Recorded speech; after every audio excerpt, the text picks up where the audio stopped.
Welcome back to Optum Chick Inspiring.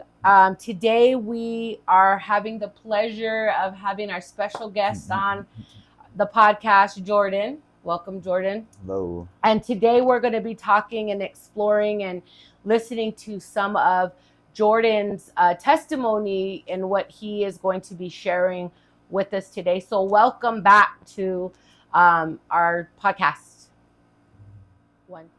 So welcome, Jordan. I appreciate you taking, your time out of your day to be here. Like I had talked to you before about sharing your testimony. Thank you for coming. So I'm just gonna get right in it. I'm gonna just get right in. I want you to be comfortable. I always have a safe space. If you feeling uncomfortable, you could just pause to it and just say, let's come back to that. Okay.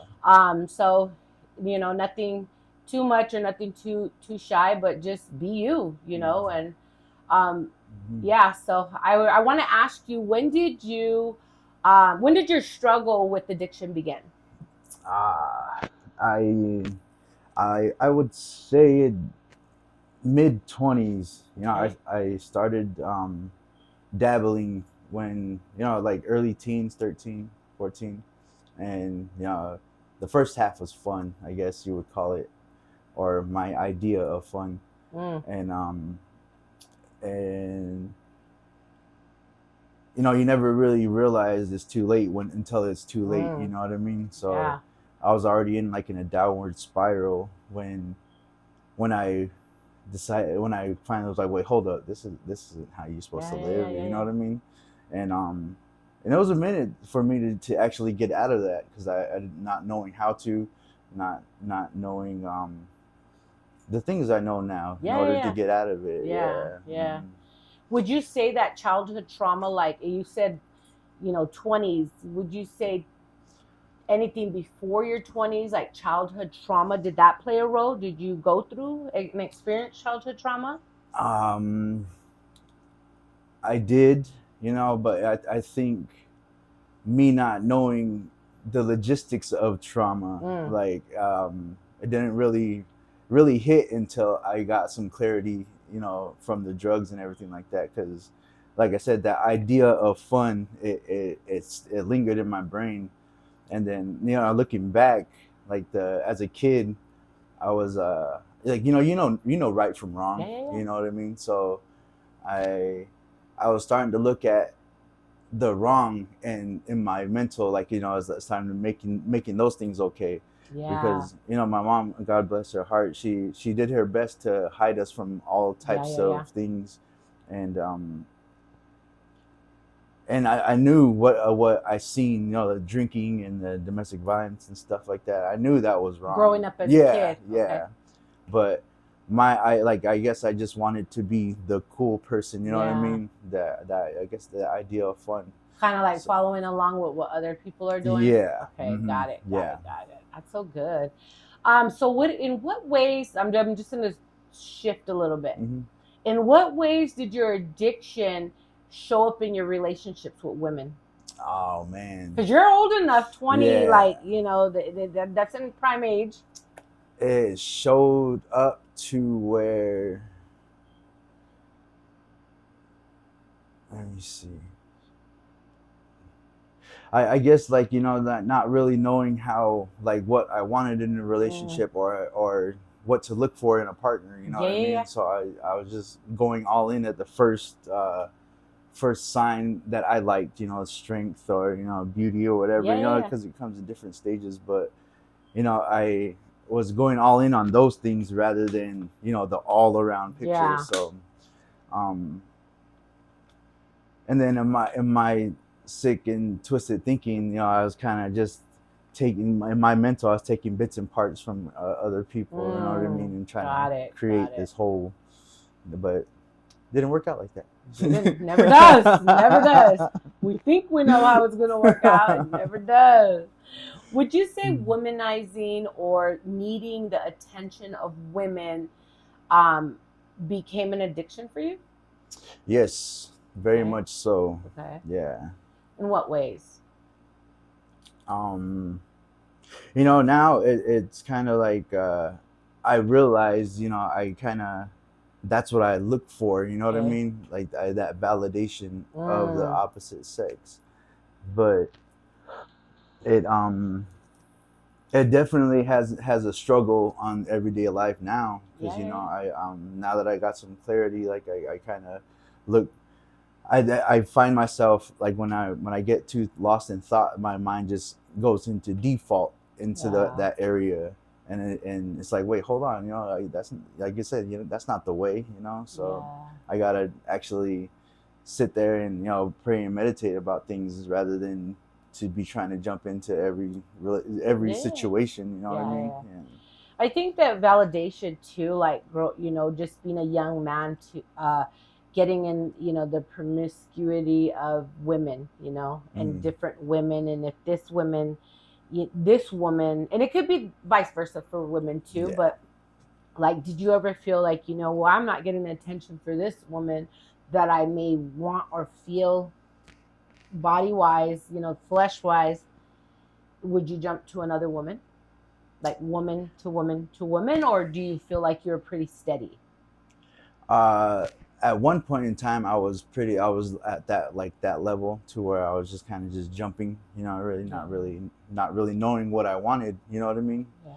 But yeah, now it's not like that, man. No. It's And not like that. I talk about addictions, right? People, we're talking about addiction, substance abuse, Mhm. weed, drinking, meth, whatever. And sometimes people don't realize that addictions come in many forms. Yeah.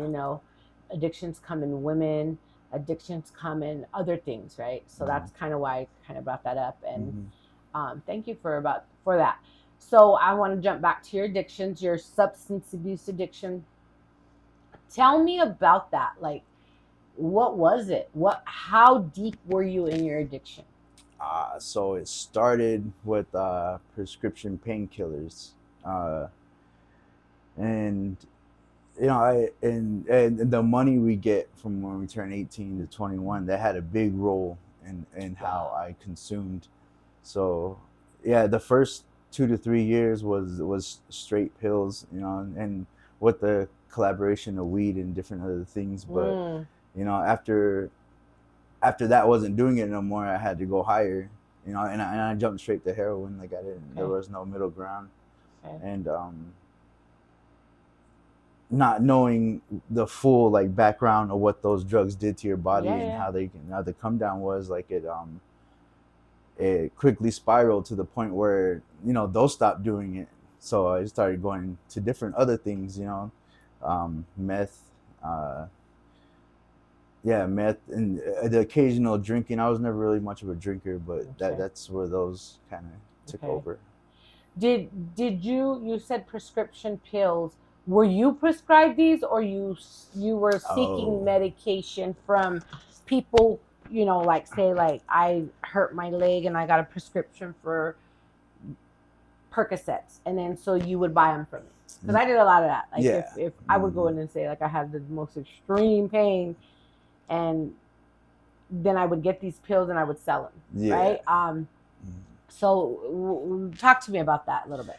Yeah, so when I was 17, I got stabbed 3 times, and I got admitted to the hospital. Lost a lot of blood, and from there, I got the morphine from the through the IV. So, Yeah, and as soon as I felt that, man, I knew I didn't know it was game over, but it was just that's when it started. the feeling. Yeah, and then released from the hospital, they gave me Percocet. I still remember to this day. Percocet 7.5s, Dang.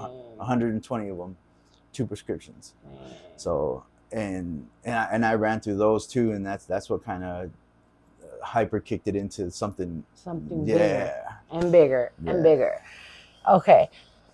So how many years would you say you were in your addictions? Like, how many, like if I'm envisioning, you say 20s. How old are you now? I'm 34. Okay, so you're saying 20s. How long did your addictions last? Where you took steps, right? Yeah. This, and then the higher. What's the highest high you felt from what kind of substances? Not that you felt, but I believe it was like the first highs, man. Other than that, I was just chasing it. Nothing really felt like that, I guess. Yeah. So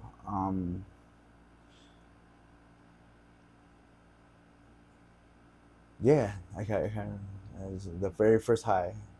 So it's like we always, that's even like a clinical thing too, is you get that euphoria from that first high, and that's kind of what you're chasing. You know, we chase that first feeling, and we'll never get it again until we sober up a little bit, and then we go back and we get it again. Yeah. So I completely. So how long were you in your addiction for? Oh, okay. So I started that was 17, and I've been clean for a little over 20 months now. Let's go. So that's so good. Dang, what is that? It's just 17 years? 17 years. Wow. Yeah. It's like a big chunk of your life. Yeah. Like big chunk of your life. So what was your breaking point? Like was there like a ground, like hit rock bottom, like for reals? Or was it just like, you know what, I'm done with this? What was it? What was your breaking point that you knew you needed to change?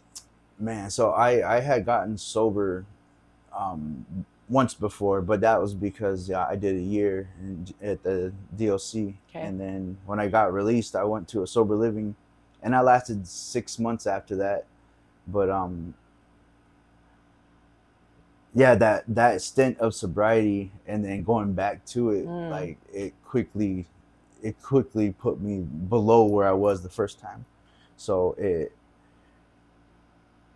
started it put me in a spot to where I was sleeping at park benches, kind of not really caring who or what I was doing, you know what I mean?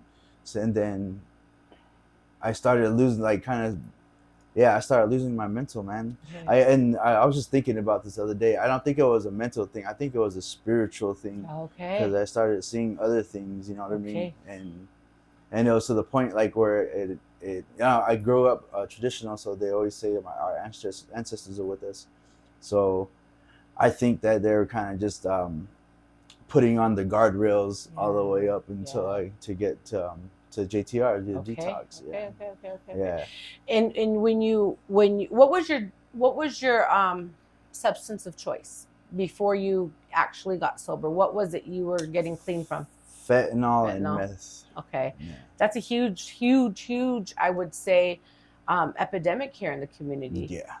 And somebody who is sitting in front of me that came through that is like amazing, because we see it too much. But what did your early steps of recovery look like? So like I said, I went through JTR. It was residential, and then everything it was almost like it was time for me to hear everything that they were giving, and seeing everything that was in front of me. So I went through the program, strictly under the program. And so I went to JTR for 3 months, did the PHP program for 3 months, and me thinking I was okay, I kind of hopped into another relationship, and then that took me to Oregon, and that's a different experience too. Yeah. But and then after, when I came back from Oregon, I came back to the tiny homes. Okay. And it's been under the wing of Umbrella now. I'm working over there. Dang. What do you think, when you say JTR community, how do you feel, or how did you feel at the time your community received you as somebody in addiction? Oh man. It was nice, man. I felt like they were there for me. I felt like it was just time for and they knew exactly what I needed to see and needed to hear to get me to where I am today. Awesome. So, yeah, it's pretty nice. Awesome. That's sometimes I can't speak on that because I never went through a treatment process, but I hear often that that's like the hardest step to make, is to say, I just need to go to treatment, but I don't want to go to treatment. Did you feel that? Did you feel like I don't want to go, but I need to go? Yeah, I knew I needed something, you know what I mean? Okay. And it didn't really, I don't know, I just never really thought about it like Yeah. that, you know what I mean? Until like the desperation of it. So Okay. there was no turning back. That's different. It's Yeah. like, okay. Yeah. So let me shift a little bit more. What's been the hardest part of letting go of toxic patterns that you had? Like, not just like substance use, but we touched a little bit on relationship issue. What's been the hardest part of letting go of your toxic patterns?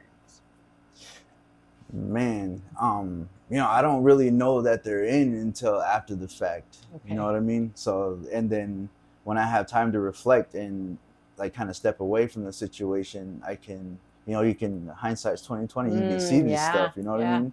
So it's just kind of like being mindful when stepping into situations like that.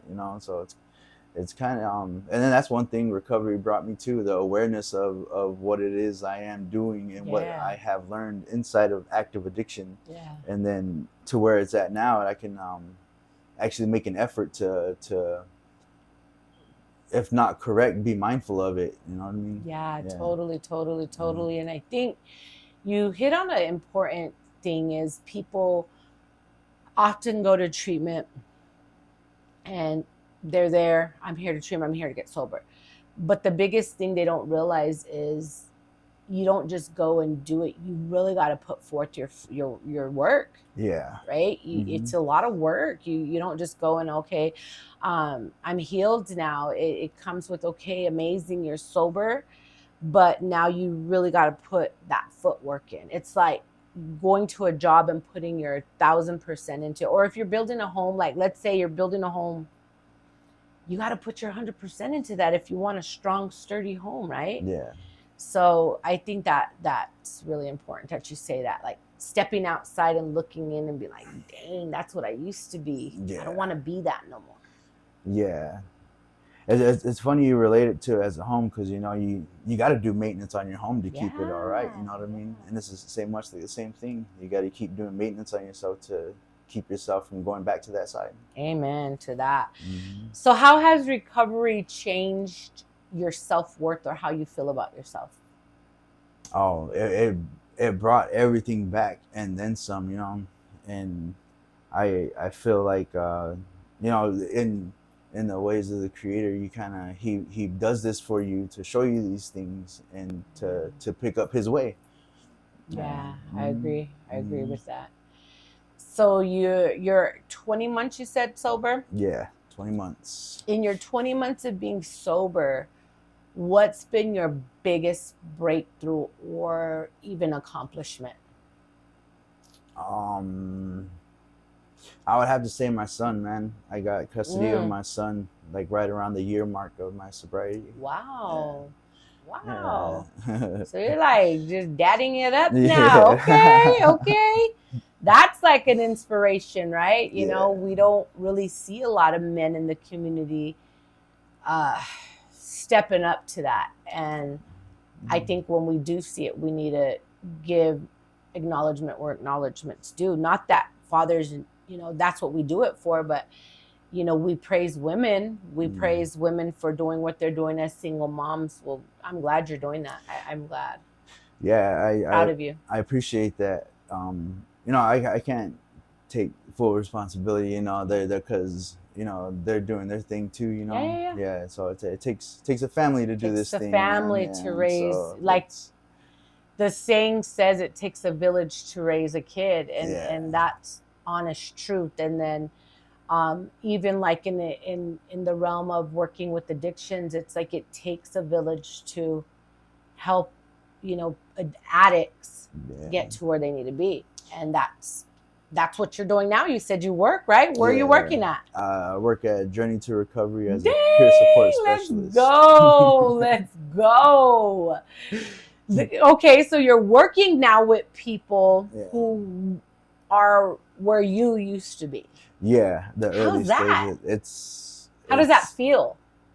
It's nice, man. It's a different feeling. You know, I can only give away what I have. Yeah. So and being there, it highlights a lot of things that I still need work on. Dang. And if That's deep. and if I stay working on these things, I'd be able to help from different angles. That's so good, so Mhm. good, so Thank good. you. I love to see people who were living once where people still are, right? Mhm. And the biggest thing you can give back to the universe, to what God's created for you, is to give back what was given to you so freely. Yeah. It's like, I have this, I don't even think it's a saying, but I was raised by this, and I know a lot of people know what I'm saying, but my mom would always say, and my mom was my grandma, she would always say, no matter what you're taught, if it's right, you don't hold on to that, you give it away. And I never knew what that meant until later on in life, like probably like not even 10 years ago, I kept hearing her say that. And like, I've always freely done that, like given back, like what's given to me is not mine to keep. And I really highly believe that. Knowledge. Yeah. You went through a whole realm of your, like you said, 17 years of addiction. You learned all the bad, but you came out of that. You learned all the, the good stuff with it that comes with being sober and mindful, that now you're giving back to people you're working with. So that's so good. So, all right, let me just ask you, I'm gonna ask you one more question before we wrap up. Okay. Let's say this podcast is going to go out, right? Mm-hmm.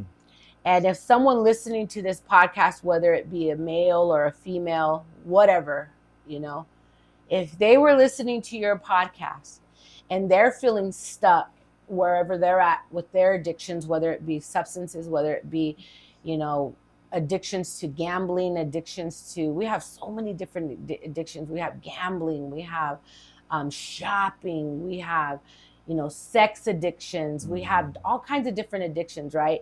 If someone listening to you and where you're at now, and they feel stuck in that cycle, what would you want to say to them? I would,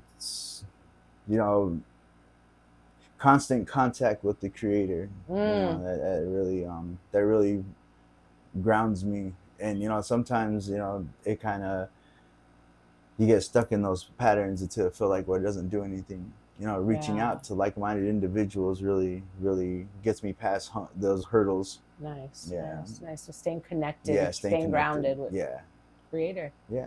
That's so good. Well, thank you for being on the podcast. Is there any questions you have or anything else you want to share? No, I just want to say you had a deep connection to my recovery, so I just wanted to say I appreciate you for that. Thank you, Jordan. I appreciate that. You made me cry. I'm saying, can you pause that? I appreciate that. Again, doing what my mom said, what's given to me, I need to give back to others, regardless of what it is. I got to give back, and I really highly connect with that. Staying connected to Creator. Like, I will never stop saying that, and you've heard me say that my Creator is my Father God, Jesus, and the more I connect with Him, the more real it gets for me. Dang, I have so much stuff that God wants me to do. So but that's what happens when you stay created, connected to Creator. So thank you for that. I appreciate that.